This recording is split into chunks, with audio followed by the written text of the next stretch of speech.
Vin unha árbore no canto dunha lúa preñada de soños. Burato baleiro, que sen escaleiras ven para fuxir. Todo tobogán, todo territorio inexplorado. Estamos na Vilerma, que é a casa do meu avó, do pai de Valentín. Xela naceu aquí cerca, na escola Granxa de Barreiros, onde daba clases meu pai. Era unha escola de espírito galeguista, que o primeiro que quería ensinar ao seu alumnado era como traballar a terra e tamén como criar os animais, non? Ela nace aí, nese contexto, non? Nun ambiente que para nada é o ambiente dos 60 da ditadura. Nese sentido, a súa infancia xa foi unha infancia nun territorio moi diferente ao que podemos ter, pois, calquera de nós. Dentro da casa, meu pai dalles clases aos nenos do lugar. E fora fixeron unha horta para prácticas agrícolas dos rapaces, e máis un xardín. E todos coinciden en que era unha nena moi feliz, que viviu daquela, pois, coa natureza, e o vivir ali e compartir o espazo cos nenos, os nenos gustaballe moito xogar con ela. E somos 5 irmáns, levámonos 10 anos comigo, que son o máis pequeno. Entón, pois, eso, ela sempre tivo un irmán menor cerca, non? O texto que deixou inédito Xela non te amola, ese texto ven ser algo como as memorias dunha nena filla dun mestre rural. Eu creo que esa pegada foi moi fonda, quedou moi fonda en Xela. A neve é fríísima. Entón a avoa Amparo acende a lareira á anoitecida e despois de cear quedamos ali as dúas, mirando pro lume. Collo un garabullo e vou movendo as brasas. Temos 2 banquetos pequenos e cada unha no seu falamos das nosas cousas. O seu avó sentábase aí detrás, cando estaba na cociña, claro. E os chavales todos aí arredor dele, contáballes moitos contos, a veces hasta cantaba.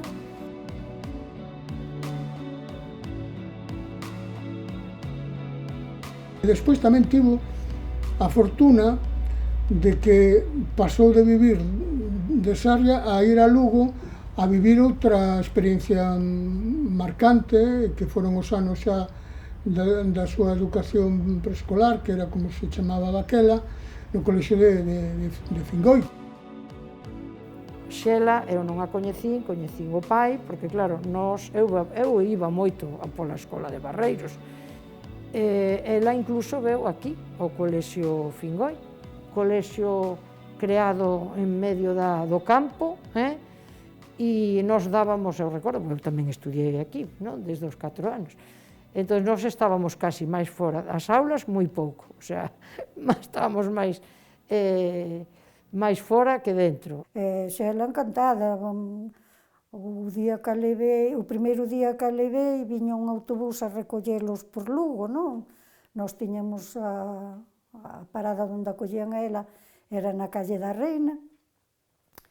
Estábamos ali, todos os pais cos nenos. Eu, como era o primeiro día, pois eso, quixenlle dicir algo, pero cando eu quero dicir, xa estaba subindo pola porta do autobús, para dentro, xa se sentou nunha ventanilla, xa desde a ventanilla me decía adiós. Agora na primavera fixen 9 anos. Son moitos para non procurar nada de proveito na vida, así que vou escribir un libro. Tamén, a verdade é que non sei moito se serven para algo.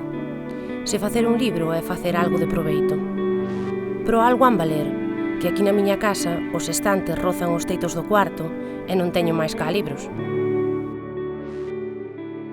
E, bueno, eu creo que a figura do pai e a figura da nai foron moi importantes, nese sentido, tanto como estímulo, como propiciar os primeiros pasos da súa vida en conexión con a cultura, o aprecio da lingua, o coñecemento da lingua, pese que a de Xela era unha lingua falada. O texto Xeliña fala galego, en que o pai conta a anécdota de como nunha tenda de Sarria case os reprenden por falarlle a unha nena tan guapa pois galego e non castelán. Non, temos aí unha mestura de prexuizos lingüísticos e de xénero moi importantes. Sendo maestro e falarlle a nena en galego, eso non o concibían. Sempre tiñamos que estar explicando, non é só ese día, sempre tiñamos que estar explicando. Fomos para Lugo, pasábanos o mesmo, fomos para Vigo, e pasaba o mesmo. Ela xa chegou á cidade con poucos anos, porque tiña só 7 anos, creo, se non me confundo, pero xa tiña unha idea do que era a lingua, de por que falar galego, porque había que loitar por iso, non? Entón, enseguida tamén lle gustou moito a cidade, e se efectivamente quixo independizarse, coñecer o mundo e coñecelo todo, pero esa base que traía da aldea, do galego e do concepto de Galicia, creo que é fundamental.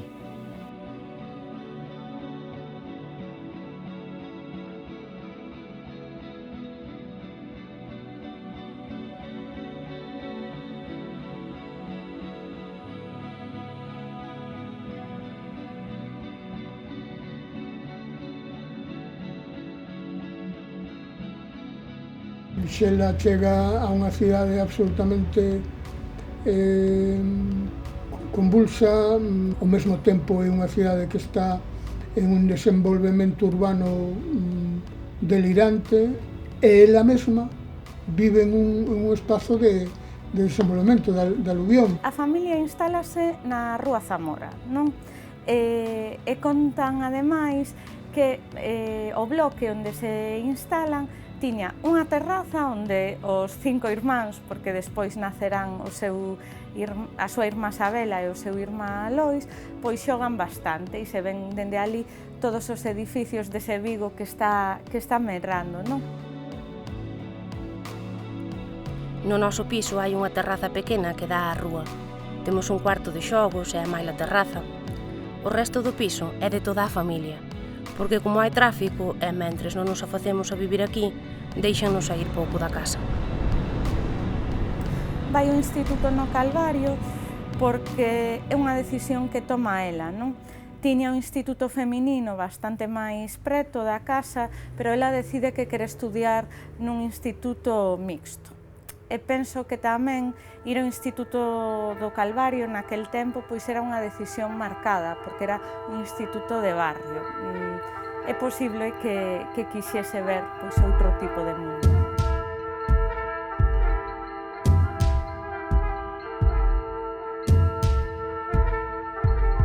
Remata terceiro de BUP, é dicir, ten 17 anos, dalle o título de bacharelato a seu pai, un pouco aquí está o que queríades, pero quero buscar o meu propio camiño.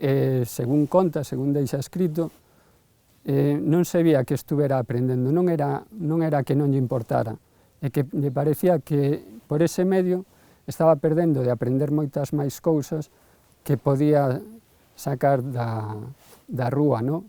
Ela o que tiña moi claro era que tiña eses ancellos de independencia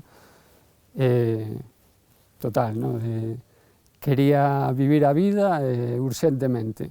Pasa un tempiño pensando que vai facer e xusto nese momento lle aparece a oferta de Xulián Maure de empezar a traballar en Xerais. Eu creo que na súa vida tivo unha posición que de alguma maneira tamén ilumina a súa propia obra, non? Esa postura de desobediencia, ese inconformismo, ese non andar polos camiños, polos carreiros que trazaba a época, non? Independenciome para que eu saiba onde quero estar atada, onde as fronteiras ou a morte das fronteiras, onde A man espada levanta e anota media terra, media historia, media lingua desmedida que non usa máis co silencio da espera en media guerra. Ela era independiente e quería, por exemplo, cando empezou a dar charlas por aí, conferencias e cousas así, ela non quería que fora o pai, para que non dixeran que era filla de Valentín. Ela sempre quería ser ela, quería ser Xela.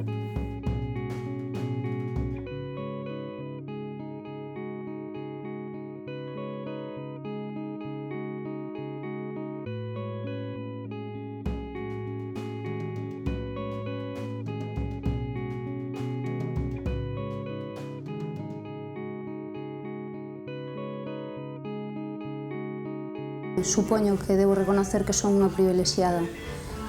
Que son unha privilexiada porque escribo desde que recordo, non? Pero para publicar sí que fui privilexiada desde o punto que traballando en Edicións Xerais estaba máis cercano a calquera tipo de contacto, non? Entón, o que che decía antes, o meu único libro publicado, o Denuncio de Equilibrio, foi publicado gracias ao estar dentro desa editorial, é dicir, eu nunca me busquei a vida para publicar, non? Entón, ao estar aí dentro, Luis Mariño foi o que me deu un pouco de guerra para publicarlo, non? Senón, ao mellor, nin se me houbera ocurrido. E a ese nivel sei que hai moita xente que está despendolada por aí, non? Que está facendo cousas personales e boas, pero que non ten demasiada salida nin demasiado valor, quizá, para tirar esas editoriais polo que representan, non? Porque representan un pouco o poder con respecto ao que estás escribindo, que se supón que é moi íntimo e que sempre te violenta e te inhibe, non? Entón, a ese nivel eu son privilexiada, porque tuve cerca.